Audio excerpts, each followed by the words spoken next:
Number 10. The Black Death, the plague that killed half of Europe and is still alive today.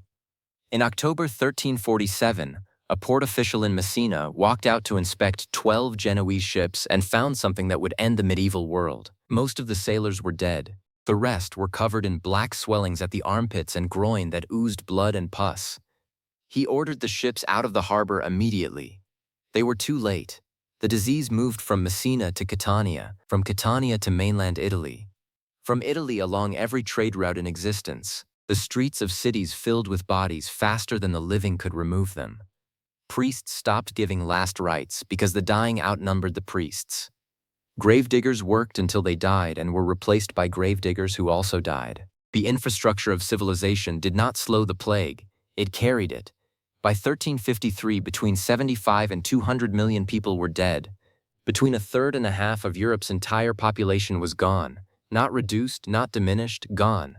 This meant the plague killed more human beings in 6 years than any single event in recorded history. More than the First World War. More than the Second World War. More than both combined. It killed priests faster than they could be replaced. It killed the doctors. It killed the lawyers and the engineers and the people who understood how things worked.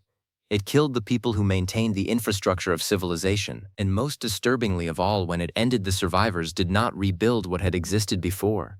They built something different. We are living in it. For over a century, the accepted narrative of medieval civilization went like this. The feudal order was the God-given structure of human society. The church was its moral foundation. The relationship between lord and peasant was ordained from above. It was confirmed by 1,000 years of tradition. It would endure because it had always endured. That was the story every person alive in Europe in 1346 had been taught from birth. They had no reason to question it. The Black Death shatters that story completely. David Herlihy demonstrated that the plague's most consequential effect was structural. The mass mortality created a labor shortage the feudal system had never anticipated. Surviving peasants could demand wages and conditions that had never been contemplated. Serfdom collapsed across Western Europe within a generation. Not through revolution, not through legislation, because there were not enough workers left to coerce. The church's authority was permanently damaged. It could not explain the catastrophe. It could not prevent it. The flagellant movements swept Europe. Pogroms spread across the continent. Normal social behavior dissolved. Boccaccio documented it in Florence. Ibn Battuta documented it across the Islamic world. Both describe a civilization in rupture. The economic disruptions drove innovations in banking and commercial law.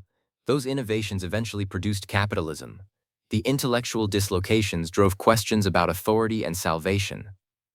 Those questions eventually produced the Reformation. The plague did not merely kill people, it dismantled the assumptions that had organized their world. It replaced them with questions that have not been fully answered since. The specific mechanism of labor market transformation matters. Before the plague, a landowner could dictate terms to a peasant because the peasant had nowhere else to go. After the plague, the surviving peasants could walk to the next village and find a lord desperate for workers. The entire power relationship that had organized European rural society for centuries inverted overnight. Lords who refused to pay wages found their fields unplanted. Fields that went unplanted produced no food and no revenue. The system collapsed. Not because anyone decided it should, because the arithmetic of supply and demand made it impossible to maintain. 6 years of plague did what 6 centuries of peasant rebellion had not managed to achieve. Scientists have sequenced the genome of the medieval plague strain from frozen victims in Kyrgyzstan. It is 97% identical to the bacterium still present in Central Asian rodent populations today. The rodent populations carrying it span thousands of square miles. The fleas that carry it between hosts are still there. The conditions that allowed it to reach human populations in 1346 have not permanently changed. Nobody knows what conditions would need to align for it to happen again. They have temporarily changed. Temporarily. Number 9. The 536 Volcanic Winter. The year the sun went dark and 3 civilizations died. In 536 AD, a Byzantine historian named Procopius looked up at the sky above Constantinople. What he wrote made no sense. The sun had been shining like the moon for months. Not dimmed, not cloudy, shining like the moon. Full daylight that produced no warmth and no growth. He wrote that he feared the sun would never shine again with its full brightness. He was not writing poetry. He was writing what he watched happen outside his window every day for a year and a half. What had caused this would trigger the worst growing conditions in 2,300 years. A cascade of famine, plague, and civilizational collapse followed. Scientists now call it the beginning of the late antique Little Ice Age. A volcanic eruption had injected a massive ash cloud into the stratosphere. The sulfate aerosols formed a reflective veil across the entire northern hemisphere. Sunlight dimmed. Temperatures dropped between 1 and 2 degrees across the hemisphere almost overnight. The growing seasons that sustained every civilization in the northern hemisphere contracted simultaneously. A second eruption in 540 deepened the cooling before the first had recovered. A third in 547 extended it further. The cold did not lift for over a century. This meant the volcanic winter triggered the worst famines the Byzantine Empire had experienced in living memory. It triggered drought across the Arabian Peninsula. Populations destabilized. The conditions that produced the emergence of Islam were forming. It struck the Sasanian Persian Empire at the moment of its greatest vulnerability. And most disturbingly of all, it predated the arrival of the Justinian plague in 541 by 5 years. 5 years of famine, 5 years of cold, 5 years of failing harvests and collapsing immune systems. Then the plague arrived into populations too weakened to survive it. For over a century, the accepted narrative of late antique collapse went like this. The Roman world fell to military pressure and political dysfunction. The causes were human. Emperors made bad decisions, generals lost battles, barbarians crossed frontiers. That was the story. The 536 volcanic winter shatters that story completely. Michael McCormick at Harvard University and glaciologist Paul Majewski published findings in 2018. They identified 536 as the beginning of the most severe cooling of the past 2,300 years. The tree ring record shows the single worst growing season in that entire span in 536 AD. The famine that followed weakened the populations the Justinian plague would kill 5 years later. The plague weakened the tax base that funded the armies that held the frontiers. The frontiers collapsed. The volcanic winter of 536 did not cause all of this alone. It pulled the first thread and the entire fabric unraveled across a century. The ice cores that confirmed the 536 eruption are in research facilities in Greenland and Antarctica right now. The sulfate layer is in the ice at a depth corresponding to 536 AD. The source volcano has never been definitively identified. The eruption that triggered a century of civilizational collapse has not been located. The worst year in human history came from somewhere. Nobody knows exactly where. The connection between 536 and the rise of Islam is one of the least discussed relationships in medieval history. The drought destabilized the Arabian Peninsula across the decades following the volcanic winter. It created scarcity, migration, and social reorganization. It shaped the world Muhammad was born into in 570 AD. The resource pressures that drove Arabian populations toward new frameworks in the 6th century trace back to atmospheric changes triggered by an eruption nobody in Arabia could have seen or known about. A volcano in Iceland or Central America changed the sky changed the land changed the people changed the world. The eruption site is still unknown. Number 8. The Justinian plague, the pandemic that killed Rome's last chance at survival. In 541 AD, a customs inspector at the Egyptian port of Pelusium boarded a grain ship from Ethiopia. He found nothing unusual. What the ship carried, that the inspector could not see, would reach Constantinople within months. It would kill 10,000 people a day in the capital of the Roman Empire. The historian Procopius was in the city when it peaked. He counted the bodies. He wrote that he was not exaggerating. He was writing what he could measure. What those grain ships had carried along the trade routes from Ethiopia to Alexandria to Constantinople was Yersinia pestis, the first pandemic of bubonic plague in recorded history, and it arrived at the single worst possible moment for the civilization it was about to destroy. Justinian had reconquered North Africa from the Vandals. He had reconquered most of Italy from the Ostrogoths.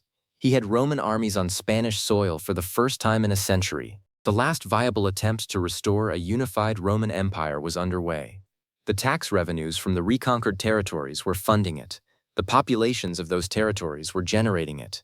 Then the plague killed the populations. The tax revenues collapsed. The armies that had fought the reconquests could not be replaced. And most disturbingly of all, the plague did not stop. It returned in waves in 558, in 573, in 586, in 599, at least 18 documented outbreaks across 2 centuries. Each wave struck populations that had not recovered from the last. For over a century, the accepted narrative of Justinian's failure went like this. The reconquests collapsed because they were militarily overextended and politically unsustainable. The empire lacked the resources to hold what it had taken. That was the story. The Justinian plague shatters that story completely. William McNeill argued the pandemic was more consequential for Western history than any political or military event of the period. The Arab armies that swept through Egypt, Syria, and Palestine in the 630s were not conquering a vigorous empire. They were filling a vacuum. 2 centuries of recurring plague had already hollowed out those populations. The empire was trying to fill a bucket with a hole in the bottom. The hole was plague. The bucket was civilization. By the time the Arab armies arrived, the bucket was empty. The genome of the Justinian plague strain has been sequenced from victims buried in Bavaria and southern France.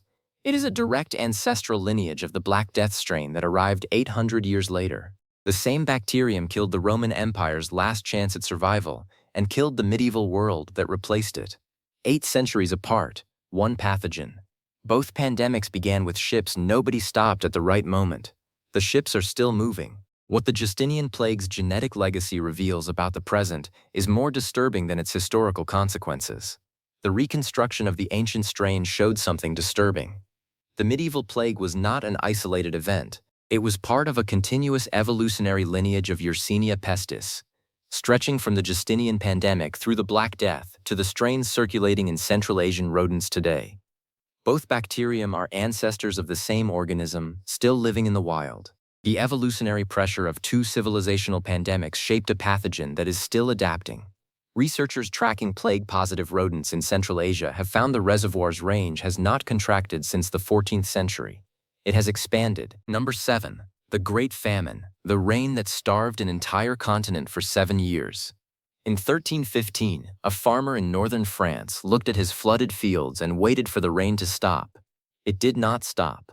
By August, he understood his harvest had failed. He had enough stored grain for 1 winter. He planted again in spring 1316. The rain came again. The harvest failed again. By the 3rd consecutive failure, he was eating his seed grain. By the 4th, he was watching his children die. What began in 1315 would kill between 10 and 25% of Northern Europe's population. It would break every institution medieval civilization had built to prevent exactly this. The harvest failed from Ireland to Poland. Not one region, every region, simultaneously. For 7 consecutive years.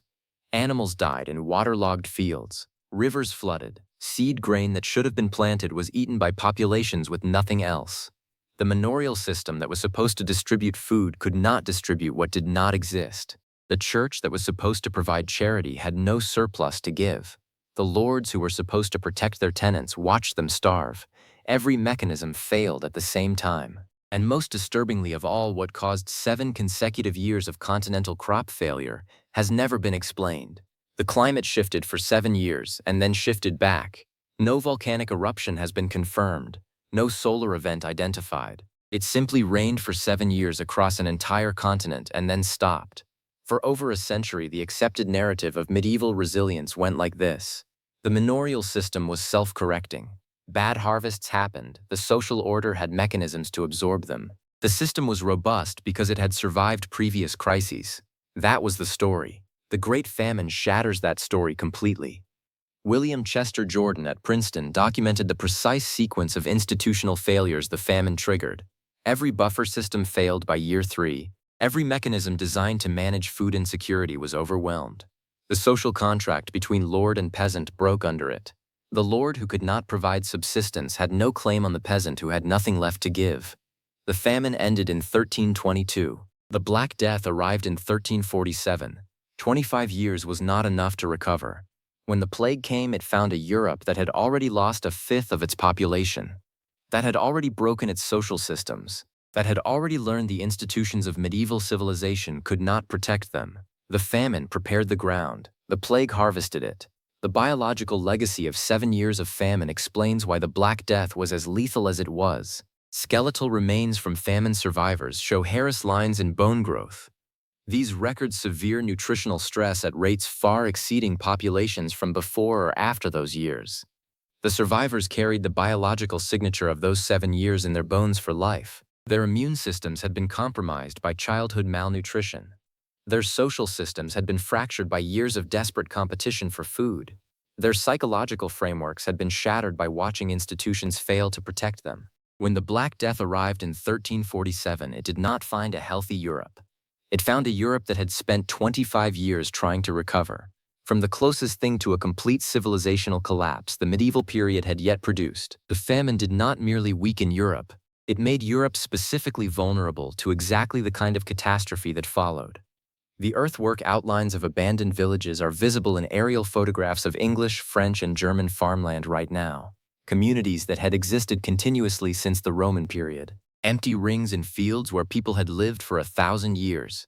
The climate that produced 7 consecutive years of continental crop failure has no identified cause.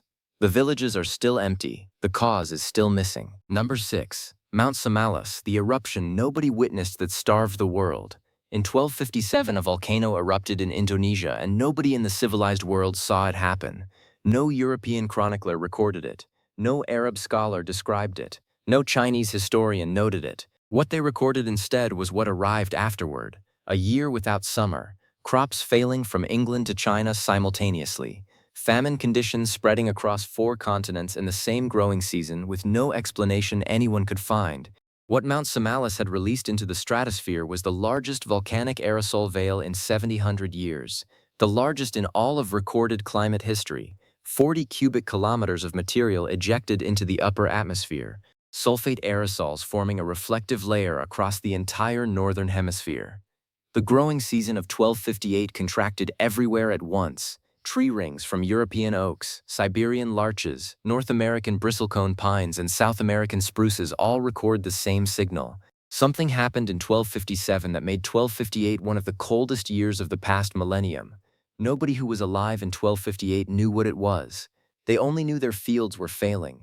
The eruption triggered harvest failures in England so severe that chroniclers described people eating dogs and cats to survive. It triggered grain shortages across France and the German states. Tens of thousands died. It disrupted supply chains across the Mongol Empire. The Mongols needed those chains more than they ever had. They failed them. And most disturbingly of all, Mount Samalas erupted in 1257. The Black Death arrived in 1347. The century between those two events was a century of weakened harvests and periodic famine. The populations that the Black Death found were less capable of surviving it. The volcano did not cause the Black Death. It prepared the body of Europe to die from it. For over a century, the accepted narrative of medieval climate went like this. Climate was a background condition. Civilizations adapted to its variation. It did not cause civilizational collapse. That was the story. Mount Samalas shatters that story completely. Volcanologist Frank Levine identified Mount Samalas as the source in 2013. He matched the chemical signature in polar ice cores to deposits at the eruption site in Lombok. The caldera the eruption created is now filled by Lake Segara Anak, a lake 6 kilometers wide and 230 meters deep where a mountain peak used to be. The eruption that starved the world left a lake where the volcano stood. The sulfate layer it deposited at both poles is one of the strongest volcanic signals of the past 200 years. The harvests it destroyed are in the tree rings of every ancient forest in the northern hemisphere. The lake is there, the damage is in the wood. The civilization that the damage helped destroy is not. Number 5. The Yellow River Flood. The day a river moved and 50 million lives ended with it. In 1048, a hydraulic engineer named Zhang Gui stood at the bank of the Yellow River. What he watched had not happened in recorded memory. The river was moving, not flooding, moving, cutting a new channel through land that had been dry for centuries, abandoning its old course entirely. By the time Zhang Gui reached the Song Court, the river had already shifted its mouth hundreds of kilometers north.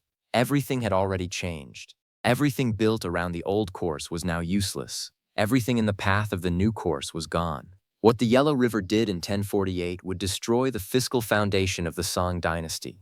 The fall of northern China to foreign conquest became inevitable within a century. The Yellow River carries the highest sediment load of any river on Earth. For centuries, it had deposited sediment in its lower reaches until it flowed several meters above the surrounding plains. Only earthen levees contained it. When those levees failed, the river did not overflow. It sought a new course. The 1048 shift moved the river's mouth from south of the Shandong Peninsula to north of it. The irrigation systems built to distribute the old river's water became dry channels. The cities that had grown along the old banks lost their water supply. The most productive agricultural land in northern China became useless overnight. The tax base that funded the Song dynasty's military and administration contracted in a single season. And most disturbingly of all, the river would move again. In 1128, Song engineers deliberately broke the levees to slow a Jin advance. In 1194, it shifted again. Each shift killed millions. Each shift destroyed whatever civilization had rebuilt itself along the previous course. For over a century, the accepted narrative of Song dynasty decline went like this. The dynasty fell to military pressure from northern confederacies. The Jurchen Jin and then the Mongols defeated a state that lacked the martial culture to defend itself. That was the story. The Yellow River shatters that story completely. Edouard Vermeer documented how the repeated course changes destroyed the agricultural tax base. Without it, the Song could not fund the military they needed to resist invasion. The river did not cause military defeat directly. It caused the fiscal collapse that made military defeat inevitable. The dynasty that the river destroyed had produced some of the most sophisticated science, art, and philosophy in human history. Its fiscal foundation was gone before its enemies arrived. The Yellow River still flows through northern China. It is still called China's sorrow. The levee maintenance program that contains it is one of the largest engineering projects active in the world right now. The engineers maintaining those levees are managing the same problem that destroyed the Song dynasty. The problem has not been solved. It has been temporarily controlled. The river moved in 1048. It moved again in 1128. It moved again in 1194. The levees holding it in place right now are the only thing between the river and its next move. The Yellow River has killed more people across recorded history than any other natural feature on Earth. The estimates range from 1 million to several million dead per major flood event, across thousands of years of catastrophic course changes. The current levee system protecting northern China is the largest ongoing civil engineering commitment in the world. China spends more on those levees than most countries spend on their entire infrastructure, and the fundamental problem has not changed since 1048. The river still carries the highest sediment load on Earth. It still builds its bed above the surrounding plains. The levees are higher than they were in 1048 because the riverbed is higher than it was in 1048. The engineers managing the system today are in Zhang Gui's position. They know it wants to move again. They do not know when. Number 4. The Plague of Shiro, the disease that killed an empire before anyone could respond. In the summer of 628 AD, a physician attending the Sasanian Emperor Kavad II watched his patient die. A disease was spreading through the Persian royal court faster than any treatment could follow. Kavad had been emperor for months. He had just ended a generation of devastating war with Byzantium. He was negotiating a peace that might have stabilized the Persian Empire for another century. Then the plague killed him. His successor died. His successor died. In the 18 months following the death of the previous emperor, 7 men sat on the Persian throne. 7 rulers in 18 months. The administration that should have governed the empire was leaderless. The armies that should have defended it were unfunded. The treasury that should have paid them was empty. Nobody outside the court understood what was happening. By the time they did, it was too late to stop it. What that plague did to the Sasanian Empire would erase a civilization 4 centuries old. It left a vacuum so complete that a new religion and a new empire filled it within a decade. The Sasanian Empire at its height had been the eastern counterweight to Rome. It had held the Middle East in balance for 4 centuries. Its armies had sacked Antioch and Jerusalem. Its administrators had governed Persia, Iraq, and Central Asia with a sophistication that rivaled anything in the ancient world. Then the plague killed the governing class faster than it could be replaced. The succession crisis and the epidemic became indistinguishable. Every man who took the throne died before he could consolidate power. The institutional memory of 4 centuries of Persian governance dissolved in 18 months. For over a century, the accepted narrative of the Arab conquests went like this. The Muslim armies succeeded because of religious motivation and military innovation. The Sasanian and Byzantine empires were exhausted by their wars with each other. The Arab armies filled the vacuum that exhaustion created. That was the story. The plague of Shiro shatters that story completely. Richard Bulliet and other historians have documented the administrative vacuum the plague created in Sasanian territory. The Arab armies that swept through Persia beginning in 633 were not conquering a functioning empire. They were occupying a structure whose governing class had been decimated by epidemic and political violence. 5 years of successive regime changes had already hollowed it out.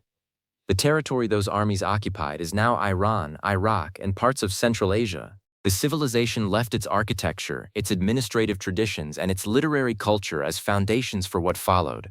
But the empire itself is gone. It dissolved in a single season. The disease killed 7 emperors in 18 months. Nobody alive understood what was happening until the empire had already ceased to exist. Number 3. The Khmer Drought, the drought that turned the greatest city on earth into jungle. In the early 14th century, a hydraulic engineer at Angkor began noticing something that should not have been possible. The reservoirs were silting up faster than the maintenance crews could clear them. The canals that distributed water across the agricultural system were failing. The systems that had sustained 1 million people for 3 centuries were degrading faster than any previous generation had seen. He filed his reports. He requested more workers. He increased the maintenance schedules. None of it was enough. The system was failing, and he did not know why.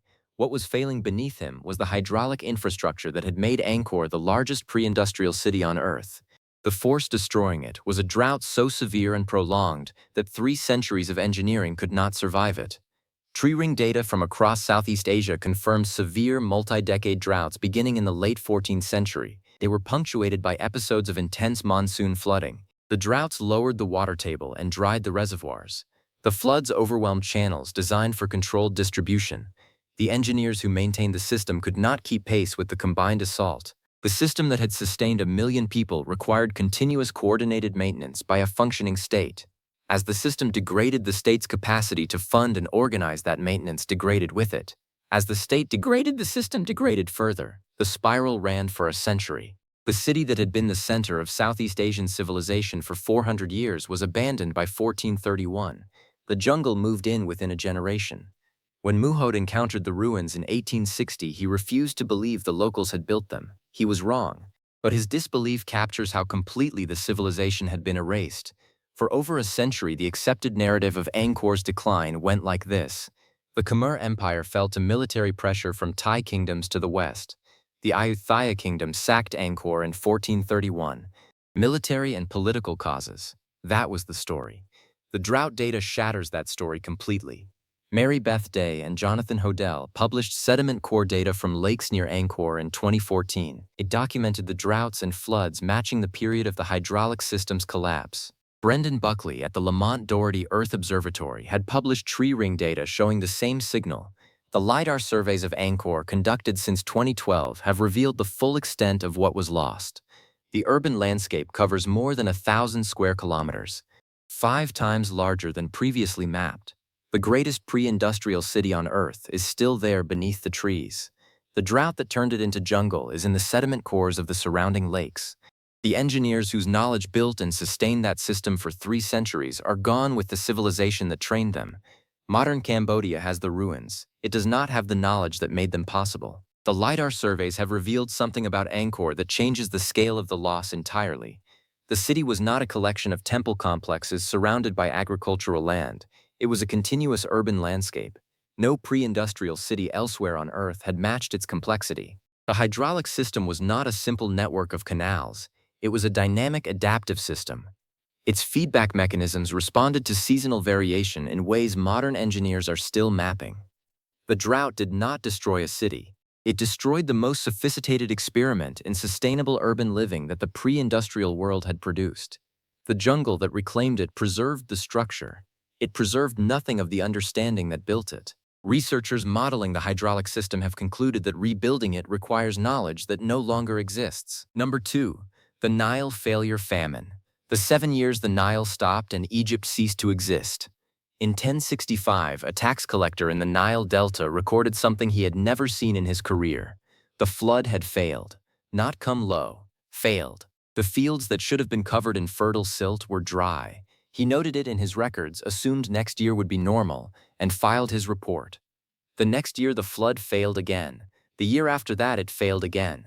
By the fourth consecutive failure, the tax collector's records show a different kind of entry: not crop yields, abandoned villages, unpayable debts, fields that had fed Egypt for 5,000 years turning to dust. What the Nile's failure would do to the Fatimid Caliphate would force a rewrite of civilizational collapse.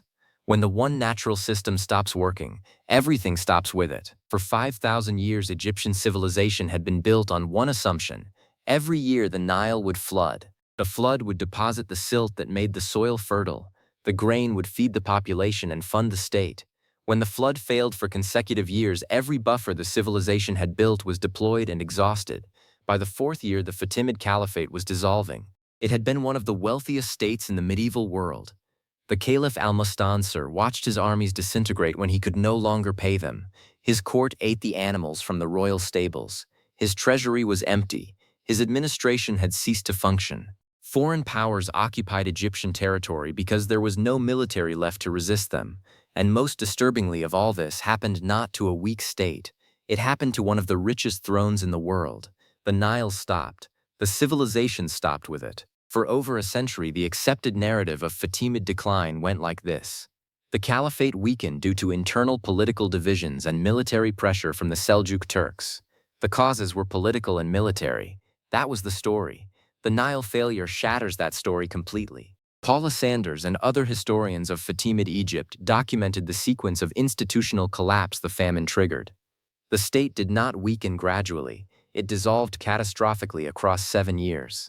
The sophisticated, wealthy, intellectually vital civilization that had governed Egypt before 1065 never returned.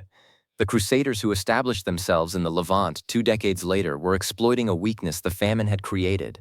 The Ayyubid dynasty that eventually replaced the Fatimids under Saladin inherited a permanently diminished state. The Nile still flows through Egypt. The Aswan High Dam, built in 1970, was built to prevent exactly what happened in 1065. The failure that destroyed a civilization. The dam exists because the failure happened. Every year it holds back the river that destroyed one of the most sophisticated civilizations of the medieval world. The civilization the river destroyed is not there to see it. The connection between the Nile failure and the Crusades is one of the most consequential chains of causation nobody discusses. When the First Crusade arrived in the Levant in 1099, it encountered a permanently weakened Fatimid state. 30 years of aftermath from the famine had done that. The Fatimids controlled Jerusalem and the surrounding territory. A healthy Fatimid state at its pre-famine height would have prevented the Crusader states from establishing themselves. The weakened post-famine state did not. The Crusader kingdoms existed in the space the Nile failure had created. The Crusades were enabled by 7 years of low flood levels on a river in northeastern Africa. Number 1. The Plague of Cyprian, the pandemic that killed 5,000 Romans a day and nobody remembers it. In 249 AD, a physician in Alexandria named Eusebius watched a disease arrive from Ethiopia. He had never seen it. He could not explain it. It spread through the city before he could describe it. It moved along the trade routes of the Roman Empire before anyone could warn the next city it was coming. Within 2 years, it was killing an estimated 5,000 people a day in Rome alone. 2 emperors died of it. The army that protected the frontiers died of it. The administrators who collected the taxes that funded that army died of it. By the time it receded, the Roman Empire it left behind was not capable of surviving the next 2 centuries. What that disease did to Rome would force a rewrite of what caused the crisis of the 3rd century. The 50-year collapse that nearly ended the empire before the fall of the Western Empire anyone remembers. Cyprian, bishop of Carthage, left detailed descriptions of the symptoms: continuous vomiting, diarrhea black with blood, eyes inflamed and burning, extremities gangrenous, throat ulcers so severe patients could not swallow. Modern analysis suggests the pathogen may have been a hemorrhagic fever virus related to the filovirus family that includes Ebola. If that identification is correct, the Plague of Cyprian was the first known hemorrhagic pandemic in recorded human history. At its peak, it killed 5,000 people a day in Rome. The city that governed the world was dying faster than it could count its dead. This meant the pandemic predated the military collapse, as depleted frontier armies could not be replaced. It predated the fiscal crisis. The urban populations who paid the taxes died in numbers that permanently reduced the empire's capacity. It predated the political implosion. Instability produced 26 emperors in 50 years. Most died violently. All of it tied to the pressures the plague had created. And most disturbingly of all, the plague of Cyprian is almost entirely absent from popular historical consciousness. The pandemic that began the process that ended Rome, and almost nobody knows its name. For over a century, the accepted narrative of Rome's decline went like this. The empire fell to military pressure from migrating peoples, political dysfunction, and economic decline. The causes were structural and political. A pandemic in the 3rd century was a footnote. That was the story. The plague of Cyprian shatters that story completely. Kyle Harper at the University of Oklahoma published findings in 2017. He identified the plague of Cyprian as the triggering event for the crisis of the 3rd century. Not a contributing factor. The triggering event, the population collapse, the fiscal crisis, and the military breakdown of the 250s all traced to 13 years of pandemic. The empire never recovered its footing. Archaeologists at Luxor in Egypt have recovered a mass burial site from the period, bodies covered in lime as an ancient attempt at disinfection. The grave is in Egypt right now. The bodies are still there. The pathogen that killed them has not been definitively identified. The pandemic nobody remembers is still being discovered. Researchers are finding its evidence for the first time 1,700 years after it ended. Whatever it was, it killed 5,000 people a day in Rome. And Rome did not survive the century that followed. The plague of Cyprian has almost no presence in popular consciousness. The reason is partly the chaos of the period it struck. 26 emperors in 50 years means 26 sets of court historians, 26 different priorities for what gets recorded. The plague killing 5,000 people a day was happening alongside military invasions, civil wars, and economic collapse. Each crisis obscured the others. The historians reconstructing the period worked from fragmentary sources produced by people living through the collapse themselves. The plague that started the process got lost in the noise of the process it started. Kyle Harper spent years reconstructing its demographic and fiscal impact from tax records, grain prices, and military enrollment data. The data tells a story that the literary sources never clearly stated. The empire the plague of Cyprian left behind was permanently diminished from the one it found. The crisis of the 3rd century was not a temporary disruption that Rome recovered from. It was a threshold the empire crossed and never crossed back. If you want to see more videos like this, click the video on screen now and make sure to subscribe.